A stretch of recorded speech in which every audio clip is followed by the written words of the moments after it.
Hello and welcome to Learning with Lulu. In this video, we are going to be doing a chapter summary of chapter 14 in the Scarlet letter.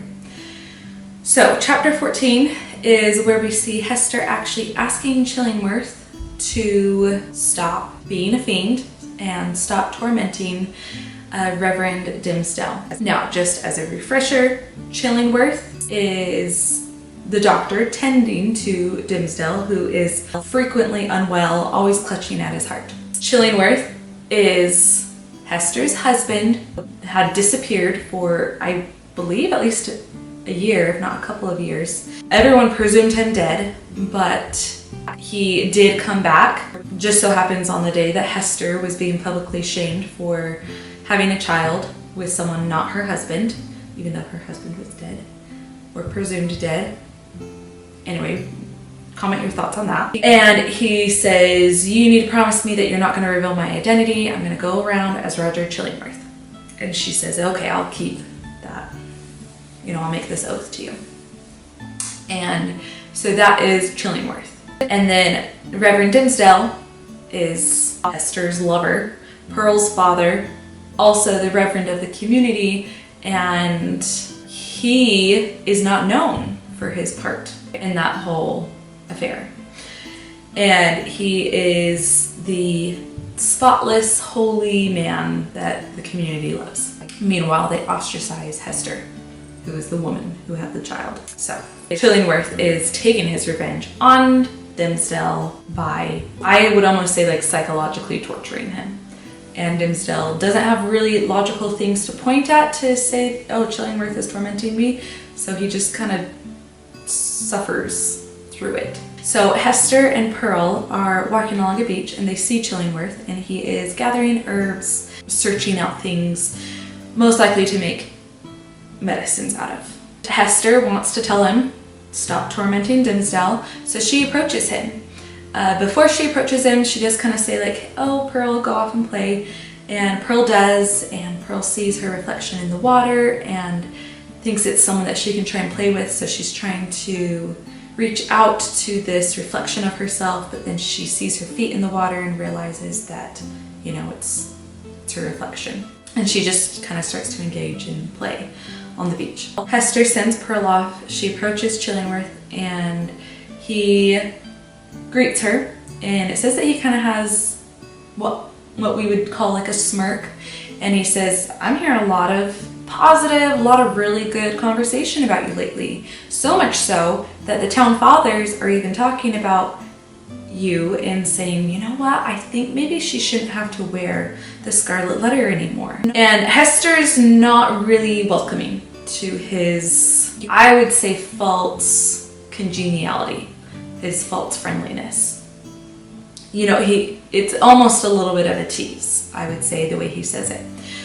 And she says, no human authority can remove this Scarlet letter from me. It essentially will fall off of its own accord when the time is right. Essentially saying it's up to Providence, it's up to God. Following up with that, she says, I think it's time that Dimmesdale knows your true identity. The fact that Hester approaches it so directly, that Chillingworth is responding likewise, it's pretty obvious that Hester knows that Chillingworth knows that Dimmesdale is Pearl's father.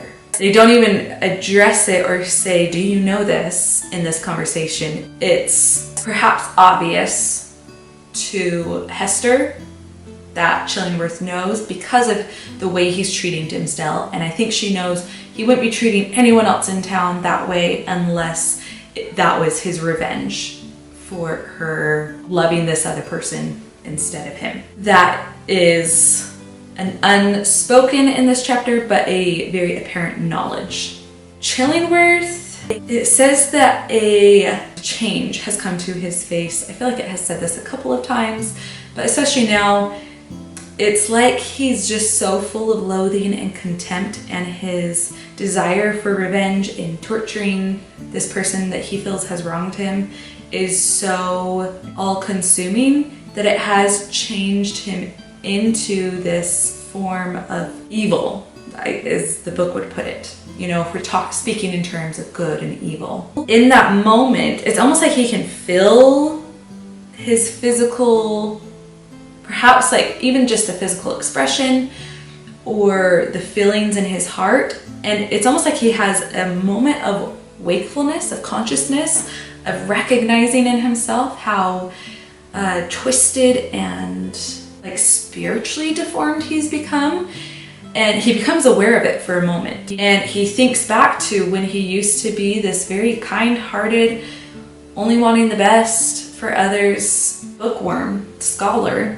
And now in his present situation, in the situation he came back to, what he seeded in his heart has destroyed his human heart almost. And Hester, she asks him to go back to being the person he was before. The two get into an argument about who's to blame for the situation they now find themselves in, which I want to interject and say it's been 7 years. Yes, hearts can hurt for that long. Yes, people have been wronged, perhaps. Comment your thoughts on that down below. But at a certain point, we need to allow the cycles of life to regenerate us. You know, don't just stay in an eternal autumn and winter. Like at a certain point, you need to let things die so that you can continue living. And it's almost like Chillingworth has not allowed that in himself. And I think Hester's a great example of someone who has allowed herself to go through a cycle of life. She bore the shame, the ostracization, being ostracized. And, you know, that was a death essentially for her. But she has allowed herself to transform into a new cycle of life. But Chillingworth, I would say, has not. And I would say even Dimmesdale has not, because he's buried his secret. It's remained buried in the ground, not allowed to see the sun that can help it grow into something else. Which maybe there's something to women being so cyclical, such cyclical creatures, almost being more in tune with the cycles of nature and that cycle of transformation in life. There's a lot there. But yeah, she and Chillingworth get into this argument about who's to blame for being in this present situation. Chillingworth is like, no, I am fated to be exacting my revenge and you need to keep your oath and stay silent. And that's our fate. That's the way things are. It's destiny led us here and we just kind of need to play our part and keep doing what we're doing, essentially. I would say they don't necessarily end their conversation on any sort of agreement, but Chillingworth does tell her, go and do what you need with yonder man. Which I think is essentially him saying kind of like, you do what you are gonna do, because things will, I think he even references like a black flower. Things will blossom as they will. He can't entirely control her at this point, especially because like, what is he gonna do? She, I would say, maybe almost has the upper hand here. So that's chapter 14. Hester confronts Chillingworth and says, I want to tell Dimmesdale who you really are, and I need you to stop being a jerk and go back to being your nice self that you used to be. And that's chapter 14. So I hope this video comes in useful to you. Please make sure to support this channel by doing all the usual things, liking, subscribing, sharing, all of that good stuff. And I hope to see you back around. Thanks for watching. Bye.